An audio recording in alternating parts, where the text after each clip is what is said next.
नमस्कार साथियों, जय हिंद। आप सभी का स्वागत है RLGS स्टडी यूट्यूब चैनल में। आज की वीडियो में हम बात करने वाले हैं Indus valley civilisation part number 2 के बारे में। जैसा कि हमने पिछली वीडियो में बात किया था हड़प्पा सभ्यता पार्ट नंबर 1 में, उसके प्रमुख खोज के बारे में, हड़प्पा सभ्यता के विस्तार के बारे में बात की थी और उसके प्रमुख केंद्रों के बारे में बात की थी कि कब किस केंद्र की जो खोज है किसके द्वारा की गई थी और वहाँ से मिलने वाले प्रमुख अवशेष कौन कौन से थे और किस प्रकार से हड़प्पा सभ्यता भारत की प्राचीन सभ्यताओं में से एक मानी जाती है और उसकी प्राचीनता के मुख्य सोर्स कौन कौन से थे। तो आज की वीडियो में हम बात करने वाले हैं हड़प्पा सभ्यता का सामाजिक जीवन, धार्मिक जीवन, राजनीतिक जीवन, व्यापार, वाणिज्य, परिवहन के साधन और साथ में हम बात करने वाले हैं हड़प्पा की लिपि और साथ में बात करने वाले हैं हड़प्पा सभ्यता के पतन के बारे में हम आज की वीडियो में बात करने वाले हैं। तो दोस्तों, अगर आपने पार्ट नंबर 1 नहीं देखा है तो पहले पार्ट नंबर 1 जरूर देख लीजिएगा, तभी आपको इंडस वैली सिविलाइजेशन की जो प्राचीनता है उसका यहाँ पर अनुमान लग पाएगा। और इस तरीके से ये जो वीडियो है ऑल कॉम्पिटिटिव एग्ज़ाम के लिए काफ़ी ज़्यादा वैल्यूएबल होने वाली है। इसी के साथ अगर हम बात करें सबसे पहले हड़प्पा सभ्यता के सामाजिक जीवन के बारे में, तो हड़प्पा सभ्यता का जो सोशल लाइफ थी वो किस प्रकार से लोग व्यतीत करते थे, लोगों का सामाजिक जीवन कैसा था, उस संदर्भ में हम आज की वीडियो में बात कर रहे हैं। तो सामाजिक जीवन के बारे में अगर बात करें तो हड़प्पा का जो समाज है उसकी जो प्रमुख इकाई थी वो थी परिवार। और परिवार मुख्यतः मातृसत्तात्मक होते थे, यानी माताओं को सबसे ज़्यादा प्रमुख आपका माना जाता था। महिलाओं की स्थिति अच्छी थी और जो समाज है वो वर्ग के आधार पर विभाजित था। पहली बात तो कि समाज की सबसे छोटी इकाई परिवार थी और समाज आपका कैसा था, मातृसत्तात्मक, यानी आपका जो पितृसत्तात्मक ना होकर के मातृसत्तात्मक था, क्योंकि मातृ देवी की सबसे ज़्यादा पूजा की जाने के कारण यहाँ का जो समाज है वो ऐसा माना जाता है कि मातृसत्तात्मक रहा होगा। इसके अलावा समाज का अगर वर्गीकरण की बात करें तो जिस तरीके से आज का जो आधुनिक समाज है वो जातीय और वर्ग दोनों आधार पर विभाजित है, परंतु तत्कालीन जो समाज है यानी हड़प्पाई जो समाज है वो जाति पर ना विभाजित होकर के किस पर आधारित था, आपका वर्ग पर आधारित था। यानी आपका जैसे इसमें बहुत सारे वर्ग शामिल थे, जैसे पुरोहित वर्ग है, योद्धा वर्ग है, व्यापारी थे, श्रमिक थे, ये सभी जो वर्ग है इस आपका समाज में शामिल थे। तो समाज में अगर हम बात करें स्त्री और पुरुषों की तो दोनों आभूषण पहनने के काफ़ी ज़्यादा शौकीन थे। मूल्यवान पत्थर, हाथी दांत या विभिन्न आपके धातुओं के बने आभूषण होते थे, जिसमें आपका पुरुष और महिलाएं दोनों आभूषण से अलंकृत होते थे। इसका जो प्रमुख उदाहरण है, चनूद्रों से लिपस्टिक के जो साक्ष्य है वो प्राप्त हुए हैं। जो लिपस्टिक के जो साक्ष्य है वो किस केंद्र से मिले हैं दोस्तों, चनूद्रों से प्राप्त हुए हैं। और इसी के चलते आगे इस सभ्यता के जो लोग हैं वो थे वो वेजिटेरियन और नॉन वेजिटेरियन दोनों थे, यानी शाकाहारी और मांसाहारी आपके दोनों थे। दोनों प्रकार का ये भोजन करते थे, शाकाहारी भी थे और मांसाहारी भी थे। इसके अलावा हड़प्पा के जो लोग थे मनोरंजन करने के लिए शिकार करना, मछली पकड़ना या फिर चौपड़ खेलना आदि शामिल थे।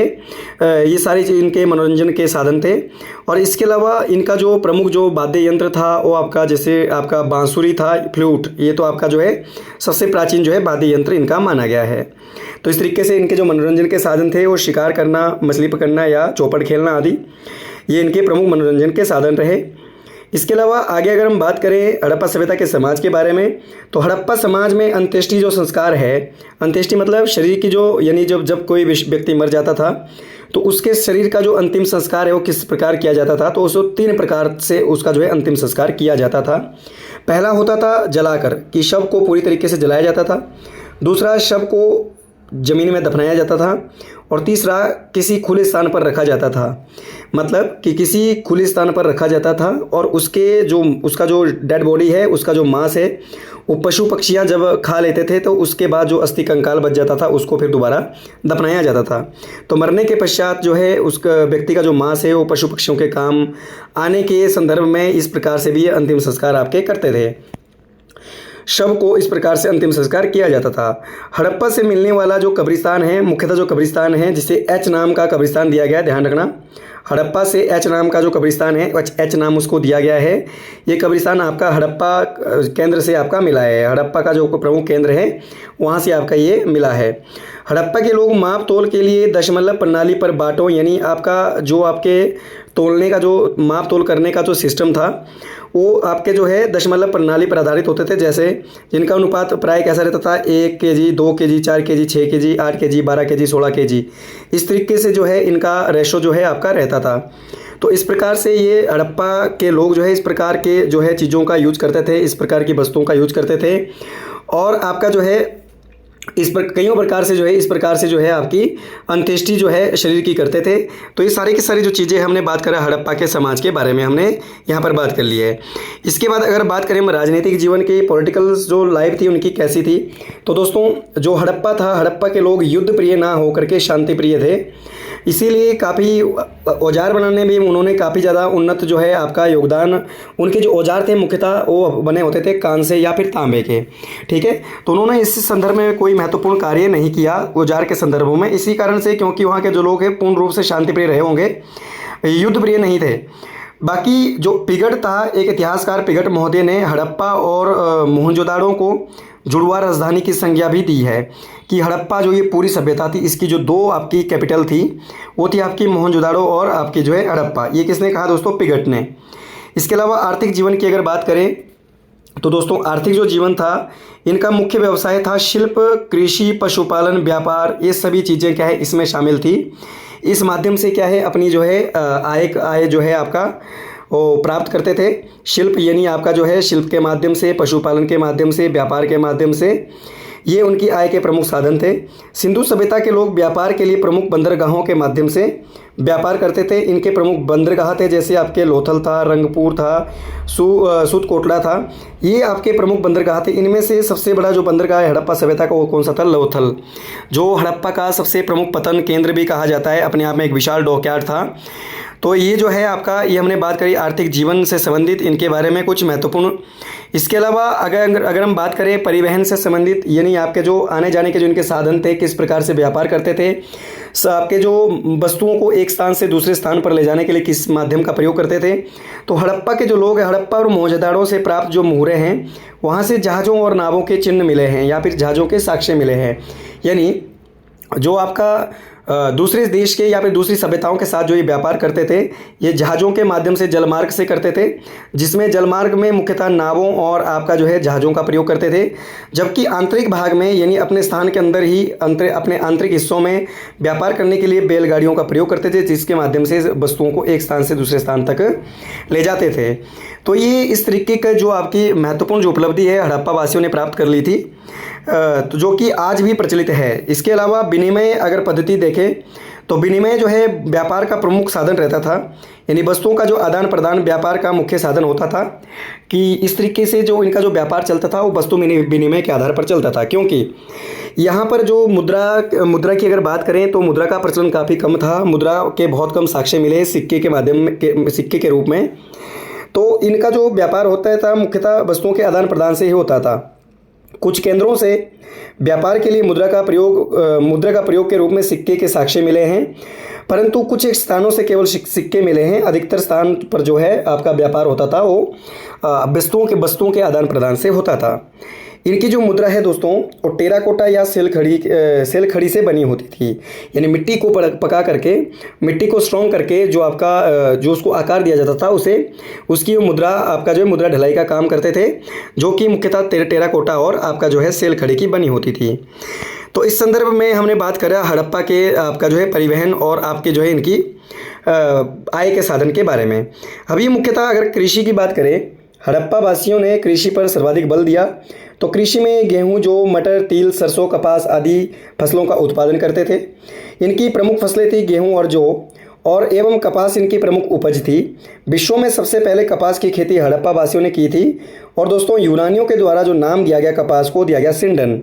तो ध्यान रखना जो सिंडन नाम है वो कपास को यूनानियों के द्वारा दिया गया था। और कपास उत्पादन का विश्व में पहली बार जो प्रचलन है वो हड़प्पा वासियों के द्वारा किया गया था। तो ये भी आपने बात ध्यान रख लेनी है, ठीक है। इसके अलावा इनकी जो प्रमुख फसल थी वो गेहूं और जौ थी और प्रमुख जो उपज थी जिनको ये केवल नकदी फसल भी बोल सकते हैं, जिसका उत्पादन ही केवल आपका जो है व्यापार के लिए करते थे, वो थी आपकी कौन सी, कपास। और अदरवाइज़ ये बहुत सारी फसलों को उगाते थे। और यूनानियों के द्वारा जो आपकी यहाँ पर उगाई जाने वाली जो कपास की जो फसल थी, उसके लिए यूनानियों के द्वारा जो नाम दिया गया है उसे कहते थे सिंडन। तो ये था आपका कृषि के बारे में। पशुपालन की अगर बात करें तो दोस्तों ये अनेक प्रकार के भिन्न भिन्न प्रकार के पशु को पालते थे। पशुओं में जैसे कुबड़ वाला बैल, बकरी, हाथी, भैंस, कुत्ता, ऊँट आदि बैल के जो साक्ष्य आदि जो आपके पशुओं के साक्ष्य हैं वो हड़प्पा से प्राप्त हुए हैं।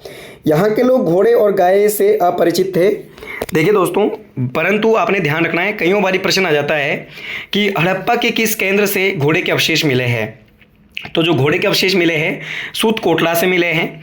अदरवाइज घोड़े के बारे में इनको जानकारी नहीं थी। तो अगर कभी प्रश्न आ जाए आपको कि हड़प्पा वासियों को किस एक पशु के संदर्भ में जानकारी नहीं थी, तो ऐसी स्थिति में आप लगाई देगी घोड़ा। और गाय का भी उल्लेख हड़प्पा सभ्यता में नहीं किया गया है, जबकि कुबड़ वाले बैल का किया गया है। तो वो तो साधारण सी बात है, यदि बैल होगा तो फिर गाय भी होगी। परंतु फिर भी गाय का यहाँ पर कहीं पर किसी भी प्रकार से कोई जिक्र नहीं किया गया है और ना ही गाय के अवशेष यहाँ पर प्राप्त हुए हैं। परंतु कुबड़ वाला बैल जो है उसके अवशेष यहाँ पर मिले हैं और ये इनका सबसे प्रमुख जो है पशु भी होता था, कुबड़ वाला बैल। तो इस प्रकार के पशु ये पालते थे। छोटे पशुओं का ये जो प्रयोग है दूध मांस के लिए करते थे। बड़े पशुओं का ये प्रयोग जो है सामान को ढोने के लिए या सामान को एक स्थान से दूसरे स्थान बैलगाड़ी के लिए प्रयोग करते थे, या दूध के लिए, मांस के लिए भी यूज करते थे। जैसे कि हम पढ़ चुके हैं कि हड़प्पा जो वासी है वो शाकाहारी और मांसाहारी दोनों प्रकार के भोजन जो है करते थे। इसके अलावा अगर हम बात करें इनके धार्मिक जीवन के बारे में, रिलीजियस लाइफ के बारे में, तो सैंधववासी जो है ईश्वर, पेड़, नदियों और वृक्ष की पूजा करते थे, जो आज भी प्रचलित है दोस्तों। क्योंकि आज भी ईश्वर की पूजा की जाती है, पेड़ की पूजा की जाती है, पीपल, नीम, आम, खजूर, इन सब पेड़ों की पूजा की जाती है। नदियों की पूजा आज भी की जाती है, गंगा है, यमुना है, सावित्री है, तो इन सभी नदियों की पूजा आज भी की जाती है। वृक्षों की भी आज पूजा की जाती है। ये जो पूजा तीनों प्रकार की, जो चारों प्रकार की जो पूजा का प्रचलन है वो हड़प्पा वासियों की देन है। ठीक है, तो सबसे पहले इन लोगों ने ही पेड़, ईश्वर और आपके जो है वृक्षों और नदियों की पूजा करना प्रारंभ की थी। इसके अलावा सब इस सभ्यता के जो लोग हैं वो जादू, टोना, तंत्र मंत्र में विश्वास करते थे और आत्माओं से छुटकारा पाने के लिए ताबीज़ों का प्रयोग करते थे। ये आज भी इनकी जो ये देन है बिल्कुल प्रचलित है भारतीय समाज के अंदर। भारत के अंदर आज भी जादू, टोना और तंत्र मंत्र में विश्वास किया जाता है, भूत प्रेत में विश्वास किया जाता है और उसके निवारण के लिए ताबीज़ों का भी प्रयोग किया जाता है। तो आज से लगभग 5000 साल पुरानी यह प्रथा है। 5000 साल प्राचीन जो है ये जो हड़प्पा वासियों के द्वारा ये प्रथाएं जो है प्रचलित की गई थी। उनका ये मानना था कि जादू, टोना, तंत्र मंत्र आपका होता है और ताबीज़ पहनने से इसका निवारण किया जा सकता है। इसके अलावा अगर हम बात करें चनोदड़ों की, तो चनोदड़ों से बलि प्रथा के साक्ष्य मिले हैं कि देवताओं को प्रसन्न या मातृदेवी या फिर अपने जो देवता है उनको या शक्ति प्राप्त करने के लिए जो है पशुओं की बलि के माध्यम से जो है देवताओं को प्रसन्न करना या फिर आपकी जो है शक्ति को प्राप्त, देवी शक्ति को प्राप्त किया जा सकता था। तो यहाँ से बलि प्रथा का उल्लेख मिलता है चनोदड़ों से। लोग मातृदेवी और पशुपति शिव, जैसे कि आप यहाँ देख सकते हैं, लोग पशुपति शिव की जो है सर्वाधिक पूजा करते थे। सर्वाधिक पशु एक योग मुद्रा में दिखाया गया एक व्यक्ति है जिसके चारों तरफ बहुत सारे पशु आपके जो है दिखाए गए हैं मुहूर्त के अंदर। तो यहाँ पर इनका मानना है, इतिहासकारों का मानना है कि मुख्यतः ये शिवी होंगे, जो कि इनका सबसे प्रमुख जो है वो आपके देवता थे। और देवियों में मातृदेवी इनकी सबसे प्रमुख देवी थी जिनकी ये पूजा करते थे। लोग जो है स्वास्तिक की पूजा भी करते थे और जो स्वास्तिक का जो चिन्ह है ये सूर्य उपासना का प्रतीक माना जाता है दोस्तों। इसके अलावा ये एक श्रृंगी पशु को भी क्या है आपका सबसे ज़्यादा पूजा करते थे। एक श्रृंगी जो पशु है यूनिकॉर्न की तरह दिखता है ये, ठीक है। तो ये घोड़े के समान का होता था, परंतु इसमें केवल एक ही सींग होती थी, परंतु ये गेंडा नहीं है, एक सींग वाला गेंडा नहीं है, ठीक है। तो सबसे प्रमुख जो पशु इनका पूज्य पशु है वो था एक सींग वाला गेंडा, एक श्रृंगी पशु, ठीक है। और इनका जो सबसे पवित्र पशु की अगर बात करें तो एक सींग वाला श्रृंगी पशु था या फिर कुबड़ वाला बैल था। और इनका जो पवित्र जो सबसे प्रमुख जो देवता था पशुपति शिव था और प्रमुख जो देवी थी मातृदेवी थी। इसके साथ ही अगर आगे बात करें इसी संदर्भ में, तो सबसे अधिक जो मुहरों पर जो अंकित था वो कुबड़ वाला बैल था। मुहरों पर सबसे अंकित पशु की अगर आकृति की बात करें, सबसे ज़्यादा हड़प्पा के सर्वाधिक मुहरों पर सबसे ज़्यादा जो अंकित होने वाला पशु था वो था कुबड़ वाला बैल। जबकि इनका सबसे पवित्र पक्षी था बतख और सबसे ज़्यादा मोहरों पर अंकित जो पक्षी था वो था गरुड़। यानी सबसे ज़्यादा मोहरों पर किस पक्षी की आकृति बनाई गई थी, वो थी गरुड़ की। जबकि सबसे पवित्र पक्षी कौन सा था माना जाता है इनका, बतख। ठीक है, तो ये भी आपने बात ध्यान रख लेना है। हड़प्पा की लिपि की अगर बात करें, जैसे कि आप यहाँ देख सकते हैं, तो इनकी जो लिपि है वो आपकी, उसमें मुख्यतः 64 मूल चिन्ह थे। कितने थे? 64। और लगभग 250 से लेकर 400 तक के जो अक्षर है वो शामिल थे। ये आपकी जो इनकी जो लिपि है मुख्यतः वो कैसी थी, वो आपकी कैसी, लगभग इसमें टोटल कितने चिन्ह मिले हैं? 64 मूल चिन्ह मिले हैं। और लगभग इनकी अक्षरों की संख्या कितनी है? 250 से लेकर 400 तक अक्षर मिले हैं। हड़प्पा की लिपि का सबसे प्राचीन साक्ष्य 1853 में मिला तथा 1923 तक जो है संपूर्ण लिपि हड़प्पा की प्रकाश में आ गई थी। हालांकि इसको पढ़ने में कोई विद्वान सफल नहीं हुआ, परंतु फिर भी हड़प्पा लिपि का जो पहला नमूना या पहला उदाहरण है 1853 में सामने आया था। और 1923 तक जो है ये जो लिपि है संपूर्ण रूप से प्रकाश में आ गई थी। इसी के साथ अगर लिपि के संदर्भ में बात करें हम हड़प्पा सभ्यता की, तो हड़प्पा सभ्यता की लिपि जो है आज तक नहीं पढ़ी गई। और इस सभ्यता की जो लिपि है वो कैसी है दोस्तों? पिक्टोग्राफी बोले तो चित्रात्मक है। चाहे आप यहाँ पर देख सकते हैं, तो इनकी जो लिपि थी कुछ चित्रात्मक टाइप की थी। ठीक है, पिक्टोग्राफी थी, इसमें कुछ चित्र बने हुए थे और प्रत्येक चित्र का कुछ ना कुछ अर्थ था, यानी भाव था। क्लियर? प्रत्येक चित्र का कुछ ना कुछ भाव होता था, यानी भाव का मतलब है अर्थ होता था। ठीक है, ये दाईं से बाईं ओर लिखी जाती थी, दाईं से बाईं ओर, इधर को लिखते थे दोस्तों, इसको इधर को, इस तरीके से। ठीक है, जबकि हम इधर को लिखते हैं और ये लिखते थे इधर को, इस साइड को, दाएं से बाईं ओर। ठीक है, दाईं से बाईं ओर लिखी जाती थी। और इसी पद्धति को, यदि दाईं से बाईं ओर लिखने की पद्धति और पिक्टोग्राफी होने के कारण इसे जो है बुस्ट्रोफेडन कहा जाता था। ध्यान रखना, हड़प्पा लिपि को क्या कहते थे? ब्यूस्ट्रोफेडन इसको कहा जाता था, ब्यूस्ट्रोफेडन। ध्यान रखना, क्या कहते थे? ब्यूस्ट्रोफेडन। ठीक है, तो ब्यूस्ट्रोफेडन क्या है, किस का संबंध किससे है? तो हड़प्पा की लिपि से है दोस्तों। तो इसमें सर्वाधिक जो चित्र मिले हैं वो यू आकार के मिले हैं, और सबसे ज़्यादा अगर अन्य चिन्हों की बात करें तो मछली के आपके जो चिन्ह हैं सबसे ज़्यादा इस लिपि में देखने को मिलते हैं। ठीक है, तो ये हमने बात करी हड़प्पा की लिपि के बारे में।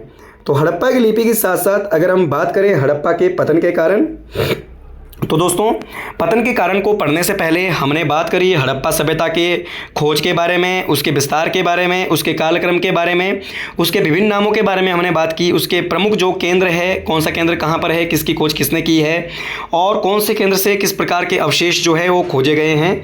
इस संदर्भ में हमने तमाम बात करी थी। अभी हम बात करेंगे हड़प्पा सभ्यता के पतन के कारण के बारे में। तो अगर पतन की बात करें तो पतन के संदर्भ में अलग अलग इतिहासकारों का अलग अलग मत है। जैसे आपका जो इसके पतन के संदर्भ में बी गार्डन चाइल्ड और आर.पी. चंदा और व्हीलर के द्वारा क्या बताया गया है कि हड़प्पा सभ्यता का जो पतन है वो आर्यों के आक्रमण के कारण हुआ, कि आर्यों ने सबसे पहले भारत पर आक्रमण किए और सप्त सिंधु प्रदेश में आर्यों के आक्रमण के कारण यहाँ के लोग युद्ध प्रिय नहीं थे बल्कि शांति प्रिय थे, जो आर्यों का मुकाबला करने में असमर्थ रहे, और इसी कारण से हड़प्पा सभ्यता का पतन हो गया। और इसका जो उदाहरण है मोहनजोदाड़ो से मिलने वाले 38 जो कंकाल जो है वो आपके इस बात की ओर संकेत करते हैं कि इनका जो पतन है वो ये जो यहाँ के जो लोग हैं किसी भयंकर आक्रमण में मारे गए थे।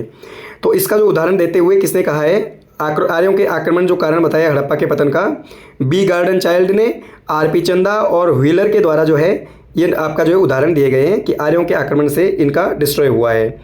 जॉन मार्शल और एस.आर. राव के द्वारा हड़प्पा सभ्यता का प्रमुख कारण बताया गया है बाढ़, यानी फ्लड। ठीक है, कि फ्लड के कारण, सिंधु नदी में बाढ़ आने के कारण जो है यहाँ की ये जो सभ्यता है पूर्ण रूप से ढह गई थी, यानी डिस्ट्रॉय हो गई थी।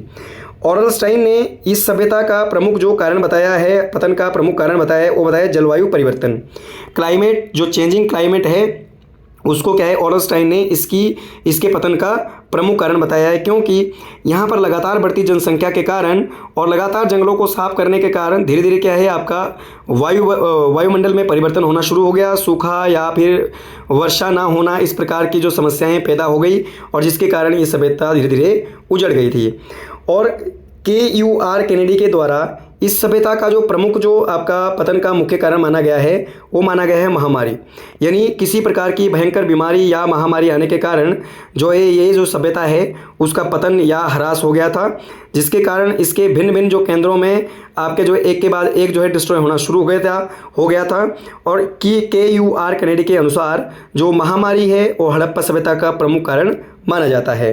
इसके अलावा MR मुगल के द्वारा हड़प्पा सभ्यता का प्रमुख जो पतन का केंद्र माना जाता है सूखा या फिर शुष्कीकरण, यानी लगातार सूखा पड़ने के कारण या फिर समय अनुसार वर्षा ना होने के कारण यहाँ के जो लोग यहाँ का ये जो आपकी सभ्यता है पूर्ण रूप से क्षतिग्रस्त हो गई थी और इसी कारण से हड़प्पा सभ्यता के पतन हो गया था। तो दोस्तों हड़प्पा सभ्यता की पतन के पश्चात या फिर पतन के साथ साथ जो है हड़प्पा वासियों की आज भी कुछ जो है विश्व को देने हैं, जैसे कपास की खेती या चांदी का जो प्रयोग है सबसे पहले हड़प्पा वासियों के द्वारा किया गया था। इसके अलावा पशुओं की पूजा करना, पेड़ और वृक्षों की या फिर आपका जो है नदियों की पूजा करना, इस प्रकार की जो प्रथाएं हैं सबसे पहले जो है वो हड़प्पा वासियों के द्वारा प्रचलित की गई थी। तो ये हमने बात करी हड़प्पा सभ्यता के बारे में। आई होप आपको वीडियो पसंद आया होगा, और अगर वीडियो पसंद आया तो वीडियो को लाइक कर लीजिएगा, सब्सक्राइब कर लीजिएगा और चैनल को ज़रूर शेयर कर लीजिएगा, क्योंकि ये आने वाली जो एग्ज़ाम है, आने वाले जितने भी एग्ज़ाम हैं सभी एग्ज़ाम के लिए जो वीडियो है इस इतिहास की ओर से काफ़ी ज़्यादा वैल्यूएबल आपके लिए होने वाली है। तो इसीलिए इसी के साथ जय हिंद, जय भारत, जय हिमाचल।